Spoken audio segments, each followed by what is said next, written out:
Bonjour à tous, merci de nous rejoindre sur Futur TV pour cette nouvelle édition de la rédaction. Tout de suite, les titres. Report de la 34e séance parlementaire consacrée à l'élection d'un chef d'État, le quorum des 2/3 n'a pas été atteint. Rendez-vous le 8 février prochain. Nous réclamons des comptes, se heurte aux forces de l'ordre. Le collectif a investi les locaux de l'inspection centrale. Les activistes dénoncent le laisser-faire sur le dossier des déchets. Un an jour pour jour après l'attentat contre le journal Charlie Hebdo, un homme a été abattu devant un commissariat de Paris. La 34e séance parlementaire consacrée à l'élection d'un nouveau chef d'État reportée au 8 février 2016. Le quorum des 2/3 n'a pas été atteint. Je vous rappelle que la présidence est vacante depuis le 25 mai 2014, date de la fin du mandat de Michel Sleiman. La première séance plénière convoquée par Nabi Berri, le chef du Parlement, remonte au 23 avril 2014. Et pour les évêques maronites, toute initiative visant à élire un président est à prendre au sérieux. Dans un communiqué publié après leur réunion mensuelle à Pkerké, les prélats appellent les responsables, je cite, à ne pas jouer avec l'avenir du pays. Nous réclamons des comptes, se heurte aux forces de l'ordre. Le collectif s'est invité dans les locaux de l'inspection centrale à Sanaillé. Dans ces affrontements, les policiers ont fait usage de leurs matraques. Un dialogue s'est ensuite engagé entre les deux. Les activistes contestent la décision du gouvernement d'exporter les déchets. Ils critiquent l'inaction de l'inspection centrale sur ce sujet. Celle-ci serait, d'après eux, au courant, je cite, des magouilles et des accords conclus dans le dossier des ordures. C'est ce qu'a déclaré cet après-midi Wassef Araké, l'un des porte-parole du groupe. Les militants ont également demandé de rencontrer le chef de l'inspection centrale, Georges Awad, ce que ce dernier a accepté. Au Grand Sérail, à présent, le Premier ministre s'est entretenu avec le coordinateur spécial de l'ONU pour le Liban, Sigrid Kaag, et Tamam Salam ont discuté des moyens de renforcer la stabilité du pays. Autre sujet abordé, le vide présidentiel et la préparation sur la conférence des donateurs pour la Syrie.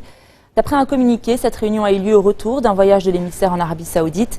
Sigrid Kaag a transmis au chef du gouvernement les conclusions de ses entretiens avec plusieurs responsables, dont Adel Al-Jouber, le ministre saoudien des Affaires étrangères. À Riyad, Sigrid Kaag a également rencontré Saad Hariri. Les tensions toujours très fortes entre l'Arabie Saoudite et Téhéran. L'Iran accuse à présent l'aviation saoudienne d'avoir bombardé délibérément son ambassade au Yémen.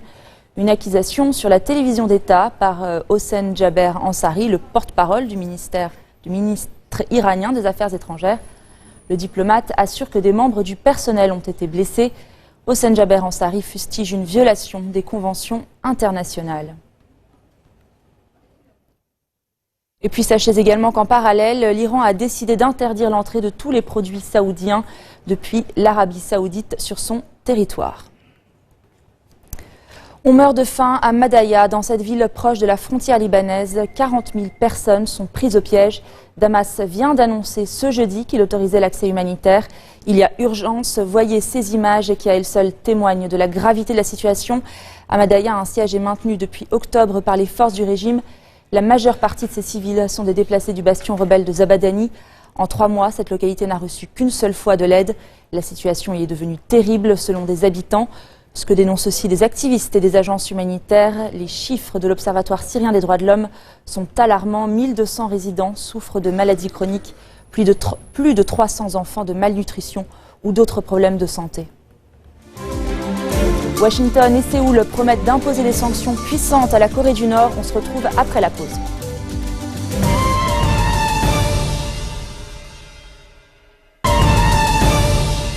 Cet attentat en Libye, plusieurs dizaines de personnes ont été tuées à Zliten. Un camion avec à son bord un kamikaze a explosé devant un centre de formation de la police. Cette attaque est l'une des plus sanglantes dans le pays. Elle n'a pas été revendiquée, mais le pays est déchiré entre deux autorités rivales et plusieurs milices. Un chaos dont profite notamment l'organisation de l'État islamique. Le groupe djihadiste a déjà mené plusieurs attentats sanglants en Libye. Sur la crise migratoire, la Commission européenne est loin d'être satisfaite de la Turquie. Le nombre de migrants à entrer en Europe ne baisse pas. C'est le constat tiré par le vice-président de l'Assemblée, Frans Timmermans. Il doit rencontrer lundi prochain à Ankara de hauts responsables turcs pour faire le point sur le plan d'action signé entre l'EU et la Turquie. Direction la France, 1 an jour pour jour après l'attentat contre le journal Charlie Hebdo. Un homme a été abattu devant un commissariat à Paris. Il tentait d'y pénétrer avec un couteau et a tenté d'agresser un policier à l'accueil. Il portait une ceinture d'explosifs qui s'est finalement révélée factice. Le quartier de la Goutte d'Or a été bouclé par les forces de l'ordre. Des policiers ont été déployés en nombre. Les démineurs sur place travaillent à la sécurisation des lieux. Cette attaque est survenue quelques minutes après un discours de François Hollande demandant aux services de sécurité de mieux coopérer face aux risques terroristes. Le président français a présenté ses vœux aux forces engagées dans l'opération Sentinelle. Un visage grave qui ne le quitte plus. Pas même pour les traditionnels vœux aux forces de sécurité.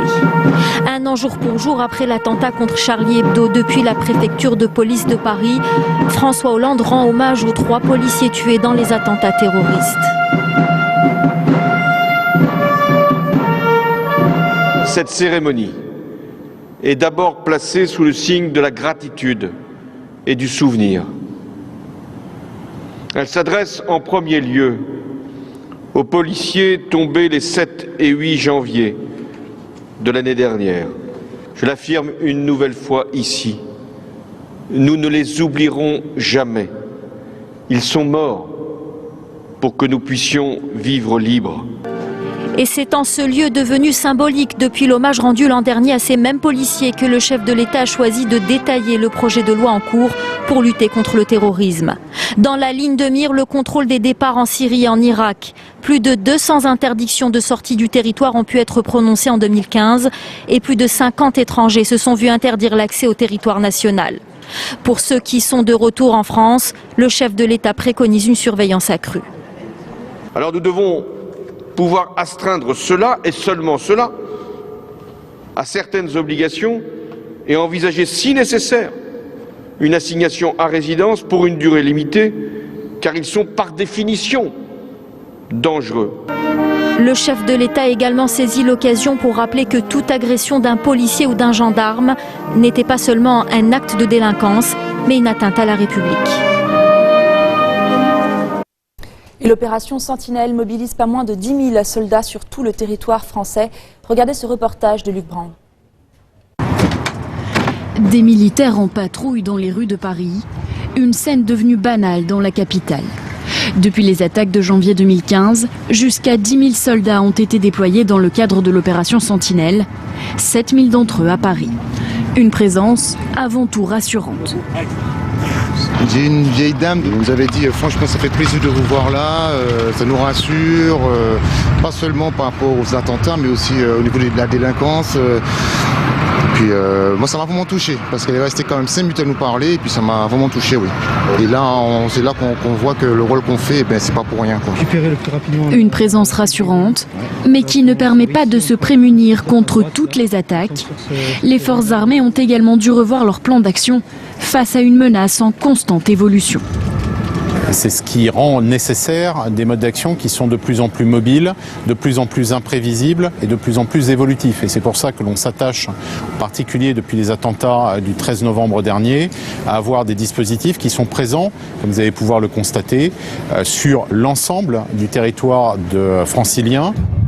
L'année dernière, l'opération Sentinelle a mobilisé 70 000 soldats au total dans tout le pays pour un coût de 270 millions d'euros. L'armée, en renfort de la police, dépassée par l'ampleur de la mission. On a voulu sécuriser énormément de sites, beaucoup de sites, sans s'assurer qu'on avait les moyens de le faire. Et d'ailleurs, on s'est vite rendu compte qu'on n'en avait pas les moyens parce qu'il a fallu avoir l'appui de l'armée. Des forces de sécurité massivement déployées. L'opération Sentinelle, un dispositif coûteux à l'efficacité relative pour certains. Il y a un effet médiatique. Ces militaires n'empêcheront pas la commission d'attentats, puisque ces militaires sont là justement pour intervenir lorsqu'un attentat est commis ou au moment où il va être commis devant eux. Donc on est dans une opération qui est presque l'échec de la mission des services de sécurité et de renseignement. Le gouvernement français a promis le recrutement de 5 000 nouveaux policiers et gendarmes d'ici à 2 ans. Après les attaques, le nombre de volontaires prêts à rejoindre les forces de sécurité a bondi. Mais il faudra au moins 2 ans pour les former. On termine ce journal par cette déclaration conjointe des présidents américains et sud-coréens. Les deux chefs d'État promettent d'imposer les sanctions les plus puissantes à la Corée du Nord. Pyongyang a revendiqué hier l'essai réussi d'une bombe à hydrogène. Barack Obama et la présidente sud-coréenne Park Geun-hye se sont entretenus au téléphone pendant 20 minutes. Ils vont coopérer étroitement en vue de l'adoption par le Conseil de sécurité de l'ONU d'une résolution forte. Les spécialistes, quant à eux, ont de grands doutes sur la possibilité que l'engin utilisé soit une bombe H perfectionnée. Voilà, c'est la fin de cette édition. Le rappel des titres. Report de la 34e séance parlementaire consacrée à l'élection d'un chef d'État. Le quorum des 2/3 n'a pas été atteint. Rendez-vous le 8 février prochain. Et voilà, c'est la fin de ce journal. Très bonne soirée à tous.